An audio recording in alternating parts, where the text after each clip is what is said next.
नमस्कार। कभी सोचा है कि आज हम जिस रुपए का इस्तेमाल करते हैं उसकी कहानी कितनी पुरानी और दिलचस्प हो सकती है? तो चलिए आज भारत के मुद्रा इतिहास के उन पन्नों को पलटते हैं और उन सिक्कों को याद करते हैं जो अब लगभग भुला दिए गए हैं। हमारा सबसे पहला और सबसे बड़ा सवाल यही है, आखिर भारतीय रुपए में कभी 16 आने क्यों होते थे? आज तो हम सब जानते हैं कि 1 रुपए में 100 पैसे होते हैं, तो फिर ये 16 का चक्कर क्या था? यकीन मानिए, इस एक सवाल का जवाब हमारी करेंसी के पूरे इतिहास को खोल कर रख देगा। अब देखिए, रुपए और आने का ये सारा हिसाब समझने के लिए हमें कहानी की बिल्कुल शुरुआत में जाना होगा। और ये कहानी किसी सोने चांदी के सिक्के से नहीं, बल्कि समंदर से निकली एक बहुत छोटी सी चीज से शुरू होती है। जी हाँ, हम बात कर रहे हैं कौड़ियों की। ये जो कौड़ी आप देख रहे हैं, ये असल में एक समुद्री जीव का खोल है और यही हमारी पूरी मुद्रा प्रणाली की नींव थी। ये सबसे सबसे छोटी इकाई थी और इसी के आधार पर बाकी सब कुछ बनता था। कमाल की बात है ना कि हमारी पूरी आर्थिक व्यवस्था की शुरुआत इतनी छोटी और प्राकृतिक चीज से हुई। तो कौड़ियों से शुरू होकर ये कहानी एक पहेली की तरह परत दर परत खुलती है। इसे एक सीढ़ी की तरह समझिए, जहां हर एक पायदान आपको एक बड़ी और ज्यादा कीमती मुद्रा इकाई की तरफ ले जाता था। तो चलिए इस सीढ़ी पर एक एक कदम ऊपर चढ़ते हैं।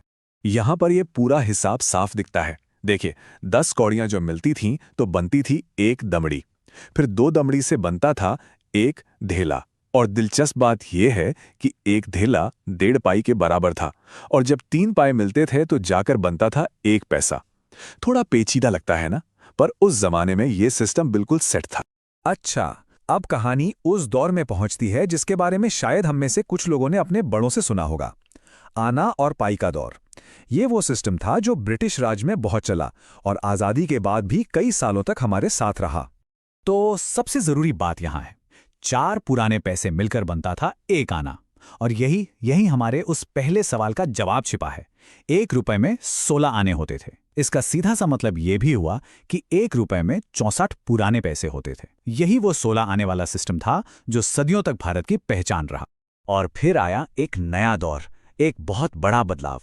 आजाद भारत ने फैसला किया कि अपनी मुद्रा प्रणाली को दुनिया के साथ कदम से कदम मिलाकर चलने के लिए आधुनिक बनाया जाए, सरल बनाया जाए। ये ऐतिहासिक बदलाव आया साल 1957 में।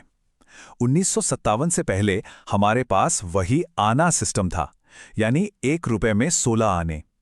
लेकिन 1957 में भारत ने अपनाया दशमलव प्रणाली, जिसे हम डेसिमल सिस्टम भी कहते हैं। और बस इसके बाद से 1 रुपया 100 नए पैसों के बराबर हो गया।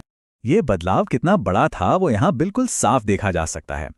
एक तरफ है पुरानी थोड़ी जटिल प्रणाली जहां 1 रुपया 16 आने या 64 पैसों के बराबर था, और दूसरी तरफ है आज की सीधी साधी प्रणाली जहां 1 रुपया मतलब सीधे सीधे 100 नए पैसे। सोचिए, हिसाब किताब करना कितना कितना आसान हो गया होगा। तो ये सिक्के तो चलन से बाहर हो गए, लेकिन क्या इनकी कहानी भी खत्म हो गई? नहीं, बिल्कुल नहीं। इन पुराने सिक्कों की विरासत आज भी हमारी जिंदगी का, हमारी भाषा का हिस्सा है, और हमें शायद इसका एहसास भी नहीं होता। ये मुहावरा तो जरूर सुना होगा, 16 आने सच।